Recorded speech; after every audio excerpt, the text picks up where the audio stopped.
Hey, good morning. Happy Monday. I'm back. It's been an interesting week. I played at my first open mic night on Thursday, so 4 days ago. Anyway, um, yeah, it was really interesting. So I met this girl at a music store. Um, I was buying a keyboard, and I went in and I met her, and she was telling me about this open mic night that she runs at this place called J&O's. And so I was like, yeah, I'll check that out. But that was like a month ago that I met her, and then it was this week that I finally went and actually played. And I learned a lot. Um, I played, so I started with Tomorrow is a Long Time by Bob Dylan, and then I played my two songs, um, Set Me Free and Stand in the Water. And it was, so I learned uh, my voice. My voice is the main thing. Like I feel like is my biggest weakness right now. Um, and I realized there's two things that I'm really weak on. First one is breathing. I mean, I breathe fine when I'm on my own, but when I'm on stage or when I'm in front of people, you get nervous and your breath gets more shallow, and it's harder to be more conscious of that because your brain is so focused on there's 40 people listening to me and I'm trying not to freak out. So it's so breathing. And I have this thing where when I sing in front of other people, I'm less willing to project my voice. And I think that's sort of a defense. Like, it's like that thing where you want to do something, but you won't commit to it all the way because then if you screw up or if you fail, then you can be like, well, I wasn't really like, you don't want to test your own limits sort of thing. And so I notice when I'm singing in front of people, I'm unwilling to like really commit 100% to the vocal quality that I'm going for. And so those are the two things where I was like, if you want people to listen to you, uh, you've got to change that. So that was super good. I also learned, so it was an interesting night. It was pretty, slow's the wrong word, but there were a lot of people performing, not a lot of people actually at the bar for a lot of the night. Um, but um, like each act would be like 10, 15 minutes. And I was used to Velour in Provo, where their open mic night was, I don't know, it was like two songs or 6 minutes or 5 minutes or something, whichever comes first. So I went in kind of expecting like this is going to be like a quick, like back to back, get in, get out sort of thing. And it wasn't. So um, I can't remember what my. Anyway, so David Byrne in his book, um, How Music Works, talks about how a lot of music is born out of the venue that it's played in. And when I read that, I was having never played, with the exception of like, classical recitals. I was like, that's a weird, really? Is that really how it works? And he talked about clubs in New York that produced some famous bands. I haven't read it in a long time, but I definitely saw how that would be the case after playing this open mic night last Thursday. Because the songs I played were way too soft. And the crowd, this is a talking crowd, right? These are people who are drinking and having conversations and whatever. And I come in and I play like this really soft Bob Dylan love song, and my two songs, and it just didn't. They're excellent. I think they're excellent songs, um, but they didn't get. It wasn't the kind of thing that was going to get people to pay attention, and so I thought, okay, all right. So I need to. So this week I've been working on two things that I'd like to try at my next one, which may be Thursday, maybe this. So Jordan is this girl that I met, and she was telling me how like she knows all of the places to go. So I could do an open mic night every single night, which if I'm really taking this seriously, I should. Um, but anyway, so I've been working on two songs. for a while now, Stevie Ray Vaughan's Pride and Joy, and the John Mayer, John Scofield cover of I Don't Need No Doctor, which both of those obviously work better with a drummer and a bassist, but I'll take what I can get. And anyway, so these are much like more.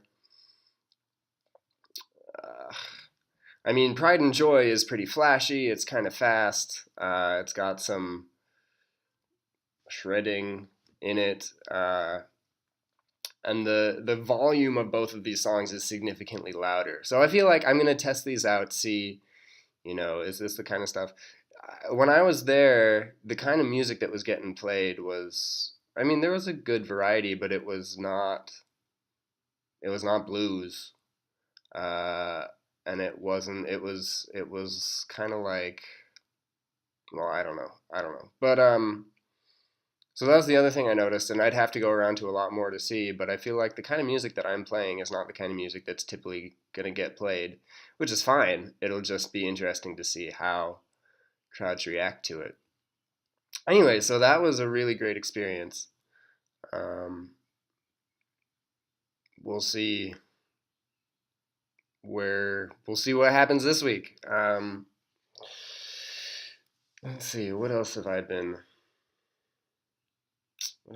thinking about? Oh, so if you look at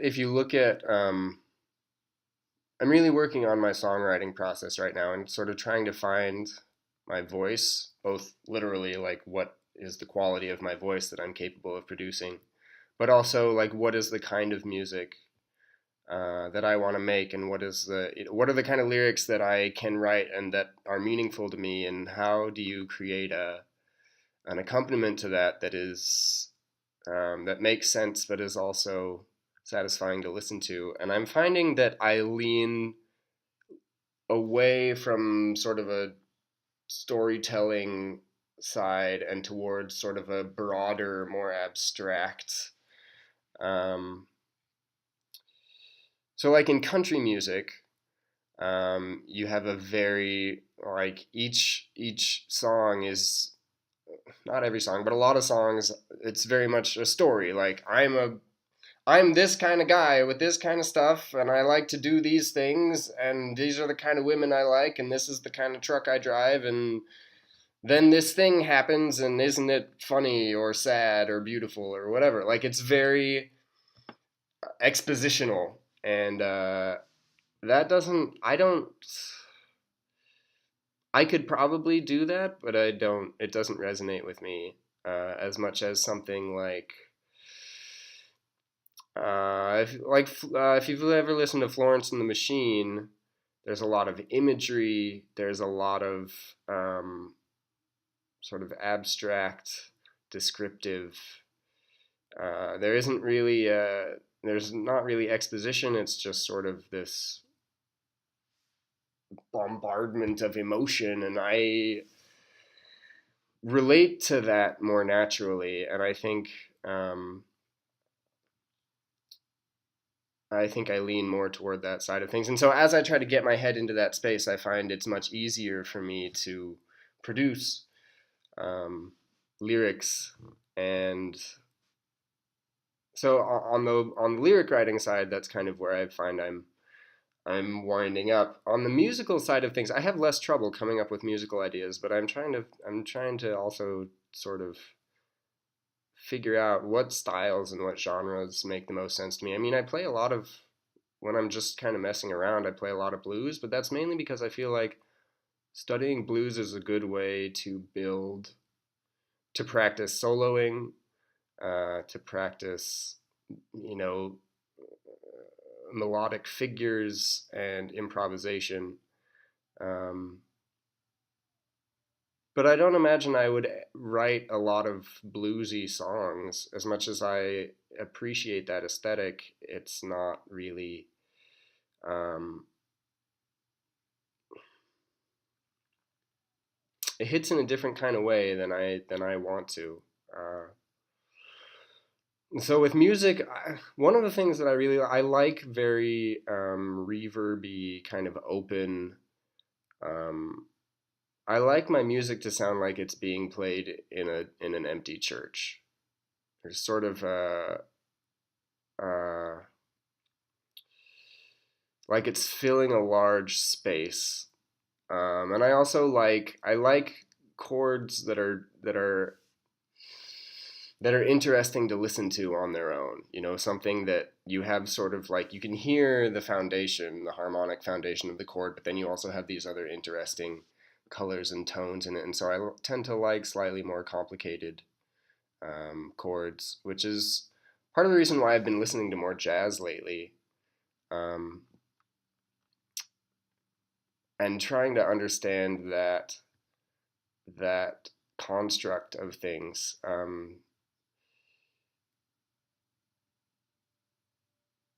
And I used to think that, you know, you can't. Growing up playing classical music, I was so used to having somebody teach me and walk me through things.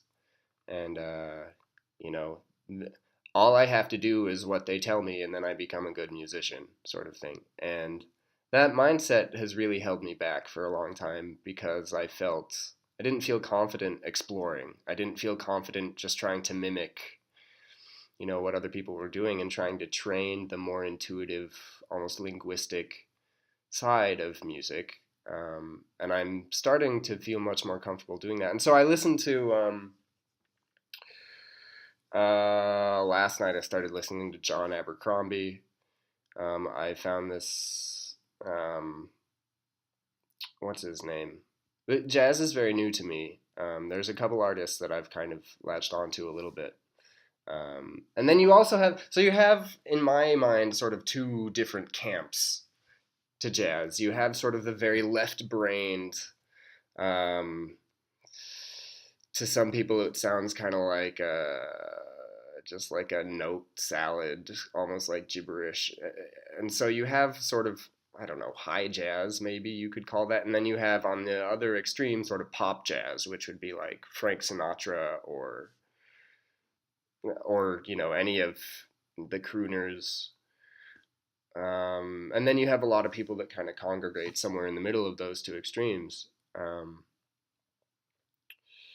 And so I'm just trying to listen to that to sort of understand that language and sort of be able to mimic that and bring that to a more sort of graft that into what it is that I'm trying to do, which is have music that is both. Um, I don't want music that is challenging to listen to. Like I don't want to drive people away with sort of the density of the music. Um, but I also want the music that I make to be interesting. I want it to have layers and I want it to have depth. Um, and I feel like by listening to jazz and trying to mimic jazz, it'll be easier for me to have the tools with which to do that. Um, Also, I've been listening to a lot of jazz lately because I've gotten a couple gig requests where people want like 2 or 3 hours of, uh, they say jazz and then they say Frank Sinatra, and so I'm like, okay, you want some nice pop jazz tunes. So I've put together this like 2.5 hour playlist of I don't know how many songs, 30, 35 songs or something, and so I'm trying to learn those, and it's gonna take a lot of time, but it'll pay off, assuming more people in the future will want that kind of music at their parties or whatever. Anyway, um, another thing I've been thinking about that's less directly tied to music, but I've been thinking a lot about the nature of confidence and sort of the imposter syndrome. Um, I feel like most people do not start like exploring the option of a music career at 28. I'm 28, and you know this is kind of where I'm hoping to go, and I recognize that there is a lot of work ahead if this is going to be something that I'm going to take seriously.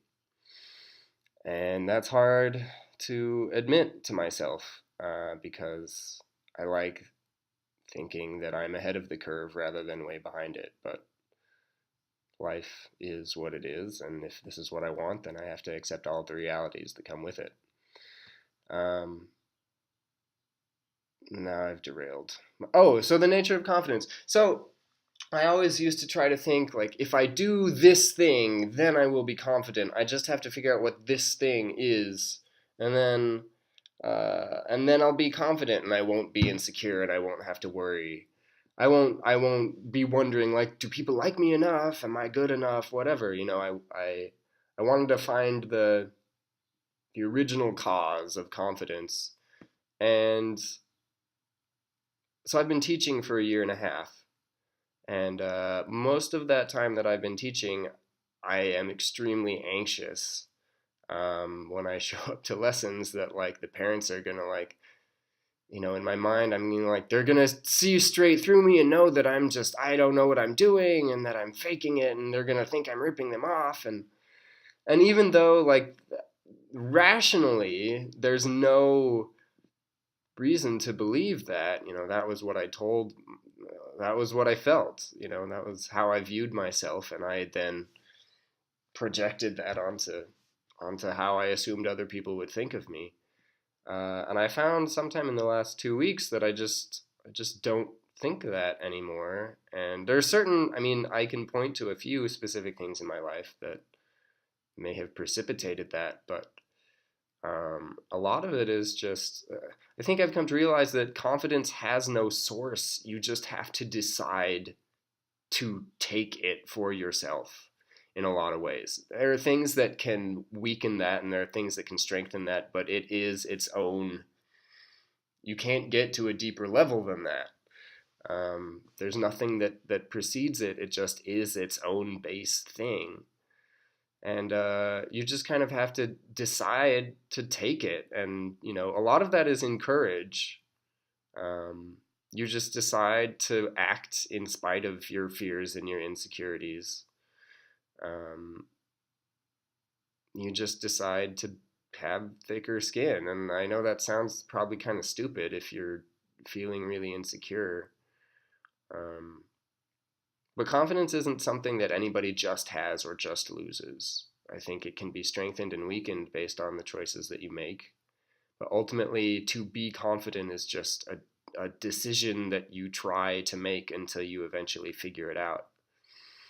Um, and it's nice to be sort of on the other end of that, uh, of words. It's nice to have confidence and to sort of taste that and feel what that's like, rather than to feel like I'm insecure all the time. Um, it makes a world of difference. And yeah. So be confident. Choose to have confidence. Face your fears. Have courage. Uh, that was your motivational speech. That might be it for today. Oh, there's another thing that I've been thinking about, and it's inspiration versus craft. And so, like I talked about in my last video, inspiration is when something just sort of hits you, right? And you just know, this music just sort of flows out of you, and it comes from apparently the gods or whatever, like it's just this moment of pure creativity that really pays off. Versus craft, which is, workshopping, it's sitting down and just playing 100 different things until you find one that you like, and then just going from there. And it's much more left brained. And I'm finding that the more I try to rely on inspiration, the lazier I am. Because essentially you end up waiting, you're just waiting for ideas to show up, and you're not putting in the work that's necessary to create the mental environment that facilitates that sort of thing. And so I'm trying to shift my thinking and my habits in such a way where I'm doing more workshopping and less waiting. Because I'll just wait forever, and it'll be 15 years later, and I'll have like 7 really good songs and nothing else. And that's kind of not what I'd like to do. So it's hard because a lot of the time it's sort of I'm trying to strike that balance between like I can't force it to happen, right? But I have to be willing to put in the time and the effort to create that environment for the creativity to happen. And I'm trying to figure out how to do that in a way that doesn't feel like grinding or boredom, or because I'll burn out really quickly, unfortunately, if I try to force it too hard. So that's a balance that I'm working on, that I'm trying to understand better, so that I can be more productive. I mean, I sort of set a goal at the beginning of this year to write 10 songs for an album. I have two, but I've written though I didn't really write those. They just showed up for me, and they're spaced out by like I don't know 5 months from each other. And I haven't written anything since Stand in the Water. I've been working in a couple things, but it's been what 4 months since I put that on YouTube. I don't remember, but no, it hasn't been that long. But anyway, so if I want to be a productive musician, I have to really work on this sort of workshopping mindset, and get that combination of I'm working, I'm grinding it out, while also being ready for whatever inspiration decides to show up. Um, so there's some interesting mental spaces that I'm sort of exploring, and balances I'm trying to find right now. And yeah, looking forward to trying out the two other songs this week at open mic night, and um, we'll see where things go. Anyway, thanks for watching. Uh, if you're one of my like 8 subscribers, hello, and I'll be back in a week, maybe sooner. I don't know. Definitely at least once a week, maybe more often. We'll see.